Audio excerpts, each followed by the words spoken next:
ناظرین گرامی، روئے زمین پر حجر اسود جنت کی سوغات کے طور پر خانہ کعبہ میں موجود ہے۔ اسی طرح اللہ کے پیغمبر حضرت سلیمان علیہ السلام کی انگوٹھی کے بارے میں یہی بات کہی جاتی ہے کہ اس کو اللہ نے جنت سے زمین پر اتارا تھا، لیکن اس انگوٹھی کے بارے میں یہ باتیں اب تک راز ہی ہیں کہ حضرت سلیمان علیہ السلام کی وفات کے بعد یہ کس تک پہنچی اور دوبارہ سے کب آشکار ہوگی۔ حضرت سلیمان علیہ السلام اللہ کے برگزیدہ نبی اور حضرت داؤد علیہ السلام کے فرزند انجمن ہیں۔ والد کی وفات کے بعد کم عمری میں ہی تخت نشین ہو گئے۔ آپ علیہ السلام کا شجرہ نسب حضرت ابراہیم علیہ السلام سے جا ملتا ہے۔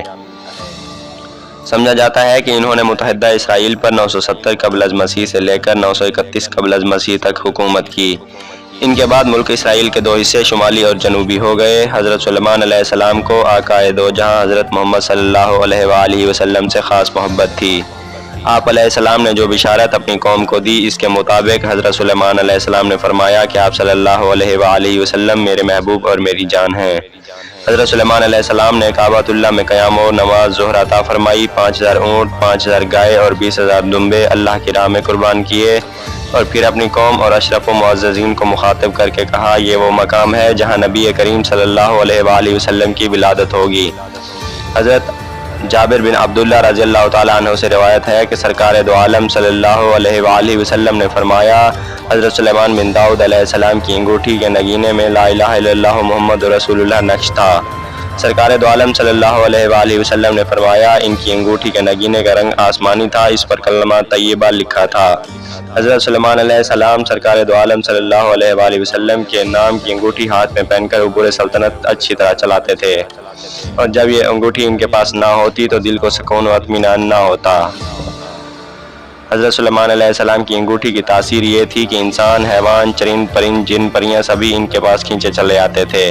ایک موقع پر اللہ تعالیٰ نے حضرت سلیمان علیہ السلام کو آزمائش میں ڈال دیا۔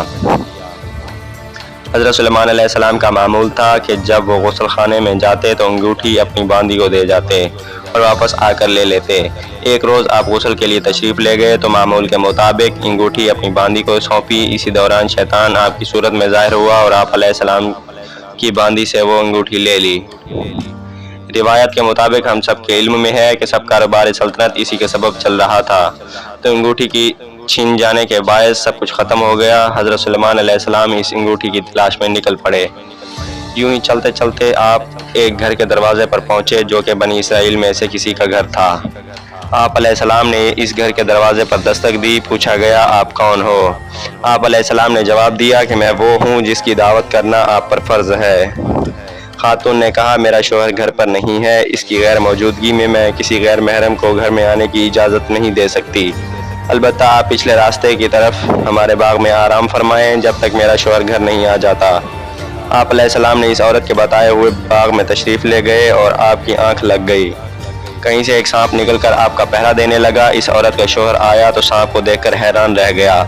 اس نے بیوی سے پوچھا، یہ شخص کون ہے؟ بیوی نے سارا قصہ کہہ ڈالا۔ وہ شخص حضرت سلیمان علیہ السلام کی خدمت میں حاضر ہوا اور اپنی بیٹی سے شادی کی پیشکش کی۔ آپ نے وہ پیشکش قبول کرتے ہوئے 3 دن وہاں قیام فرمایا۔ دوسری طرف شیطان آپ کی صورت میں تخت پر براجمان تھا۔ اصول و قوانین کے رد و بدل کی وجہ سے حضرت سلیمان علیہ السلام کے علماء کو یہ شک تھا کہ حضرت سلیمان علیہ السلام نہیں ہے۔ چنانچہ ان کی جماعت آپ علیہ السلام کی بیویوں کے پاس آئی اور کہا کہ یہ کیا معاملہ ہے، ہمیں سلیمان کی ذات میں شک پڑ گیا ہے۔ اگر یہ سچ مچ سلیمان ہے تو اس کی عقل جاتی رہی ہے، یا یہ کہ یہ سلیمان ہی، ورنہ ایسے خلاف شرع احکام نہ دیتا۔ عورتیں یہ سن کر رونے لگی۔ یہ وہاں سے واپس آ گئے اور تخت کے ارد گرد اسے گھیر کر بیٹھ گئے اور تورات کھول کر اس کی تلاوت شروع کر دی۔ ایسا کرنے سے شیطان وہاں ٹک نہ سکا اور وہاں سے بھاگ گیا۔ اس ملعون نے آپ علیہ السلام کی انگوٹھی دریا میں گرا دی۔ حضرت سلیمان علیہ السلام جب گھر واپس آ رہے تھے تو دریا میں مچھروں کو مچھلیاں پکڑتے دیکھا۔ ان کے پاس آ کر ان سے ایک مچھلی مانگی اور اپنا نام بتایا۔ اس پر بعض لوگوں کو بڑا طیش آیا کہ دیکھو، بھیک مانگنے والا بھی اپنے آپ کو سلیمان بتا رہا ہے۔ انہوں نے آپ علیہ السلام کو مارنا پیٹنا شروع کر دیا۔ آپ علیہ السلام زخمی ہو گئے، کنارے پر جا کر اپنے زخم کو دھونے لگے۔ بعض ماہی گیروں کو آپ پر رحم آ گیا کہ ایک سائل کو خام خواہ مارا گیا ہے، جاؤ بھائی اسے 2 مچھلیاں دے آؤ، بھوکا ہے، بھون کر کھائے۔ چنانچہ وہ مچھلیاں آپ کو دے آئے۔ بھوک کی وجہ سے آپ اپنے زخم اور خون کو بھول گئے اور جلدی سے مچھلی کا پیٹ چاک کرنے بیٹھ گئے۔ اللہ کی قدرت سے اس کے پیٹ سے وہ انگوٹھی نکلی۔ آپ علیہ السلام نے اللہ کی تعریف کرتے ہوئے انگوٹھی انگلی میں ڈال دی۔ اس وقت پرندوں نے آ کر آپ پر سایہ کر لیا۔ اور لوگوں نے آپ علیہ السلام کو پہچان لیا اور آپ سے معذرت کرنے لگے۔ آپ علیہ السلام نے فرمایا یہ سب اللہ کا امر تھا، اللہ کی طرف سے یہ امتحان تھا۔ آپ آئے، اپنے تخت پر بیٹھ گئے اور حکم دیا کہ شیطان کو جہاں بھی ہے گرفتار کر لاؤ۔ چنانچہ اسے قید کر لیا گیا۔ آپ نے اسے لوہے کی صندوق میں بند کر اور قفل لگا کر اپنی مہر لگا دی اور سمندر میں پھینکوا دیا، جو قیامت تک وہیں قید رہے گا۔ روایت میں ہے کہ حضرت داؤد علیہ السلام کے انتقال کے بعد اللہ تعالیٰ نے سلیمان علیہ السلام سے فرمایا مجھ سے اپنی حاجت طلب کرو۔ آپ علیہ السلام نے عرض کیا کہ اللہ تعالیٰ مجھے ایسا دل دے جو تجھ سے ڈرتا ہے، جیسا کہ میرے والد کا دل تجھ سے خوف کیا کرتا تھا، اور میرے دل میں اپنی محبت ایسے ڈال دے جیسا کہ میرے والد کے دل میں تیری محبت تھی۔ اس پر اللہ تعالیٰ بہت خوش ہوئے کہ میرا بندہ میری عین عطا کے وقت بھی مجھ سے ڈرا اور میری محبت طلب کرتا ہے۔ مجھے اپنی قسم میں اسے اتنی بڑی سلطنت دوں گا جو اس کے بعد کسی کو نہ ملے۔ پھر اللہ تعالیٰ نے ان کی ماتحتی میں ہوائیں کر دیں اور جنات کو ان کا ماتحت بنا دیا، اور اسی قدر ملک و مال سے بھی انہیں حساب قیامت سے آزاد کر دیا۔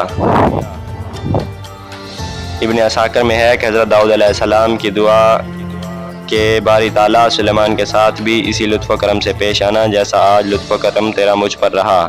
تو وہی آئی کہ سلیمان علیہ السلام سے کہہ دو کہ وہ بھی اسی طرح میرا رہے جس طرح تو میرا رہا، تو میں بھی اسی کے ساتھ ایسا ہو جاؤں گا جیسا کہ تیرے ساتھ رہا۔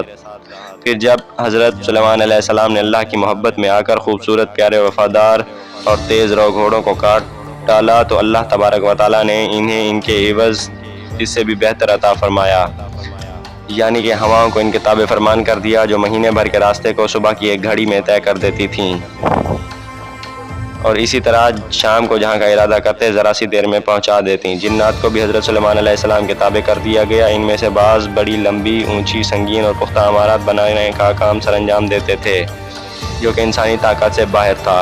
حضرت سلیمان علیہ السلام نے اپنے زمانے میں جنوں اور انسانوں کو جادو ٹونوں سے باز رکھا اور اس کے لیے کالے علم اور جادو کی کتابوں کو اپنے قبضے میں لے کر اپنے تخت کے نیچے دفن کر دیا تھا۔ سلطان صلاح الدین ایوبی کے دور میں بنی اسرائیل کے ٹیمپس نے وہ کتابیں سرنگ کھود کر نکال لیں، اور یہ قوم آج بھی اس خواب میں ہے کہ اس انگوٹھی کو حاصل کر کے دنیا پر حکمرانی کا خواب پورا کر سکیں۔ اس حکمرانی کے خواب میں یہ لوگ آج بھی اس انگوٹھی کی تلاش میں لگے ہوئے ہیں، لیکن یہ انگوٹھی ان کو آج تک نہ مل سکی اور نہ ہی کبھی ملے گی اور آئندہ نہ کبھی مل سکے گی، کیونکہ یہ انگوٹھی مرد مومن کی امانت ہے اور اس کا استعمال بھی انہی کافروں کے خلاف ہوا جو کہ حضرت سلیمان علیہ السلام کے پاس یہ انگوٹھی حضرت داؤد علیہ السلام کے ذریعے آئی تھی، تو عیسائی اسے حضرت داؤد علیہ السلام کی ملکیت سمجھتے ہیں، جبکہ مسلمانوں کے نزدیک یہ حضرت سلیمان علیہ السلام کی ملکیت تھی، اور یہودیوں کا ماننا ہے کہ حضرت سلیمان اور حضرت داؤد کیونکہ بنی اسرائیل سے تعلق رکھتے تھے تو اس انگوٹھی پر یہودیوں کا حق سب سے زیادہ ہے۔ اسرائیل کے پرچم میں 5 کونوں والا ستارہ جیسے لارڈز آف ڈیوڈ کا نام دیا گیا ہے، یہ بھی دراصل اسی انگوٹھی کی شبیہ ہے۔ بہرحال حضرت سلیمان علیہ السلام کی وفات کے بعد یہ انگوٹھی کہاں گئی اس کا علم اللہ کے سوا کسی کو نہیں، لیکن مختلف روایات میں یہ بات آتی ہے کہ قیامت کے قریب یہ انگوٹھی دوبارہ سے ظاہر ہوگی اور اس پر لگی حق تعالیٰ کی مہر کا باعث یہ حق و باطل کو الگ الگ کر دے گی۔ جی تو معزز دوستو، یہ تھی ہماری آج کی ویڈیو۔ آپ کی رائے اس حوالے سے کیا کہتی ہے کمنٹ میں ضرور بتائیں۔ انشاءاللہ آپ سے ملاقات ہوتی ہے اگلی ویڈیو میں، تب تک ہمارے چینل کو سبسکرائب کر کے اپنا دھیان رکھیں۔ اللہ نگہبان۔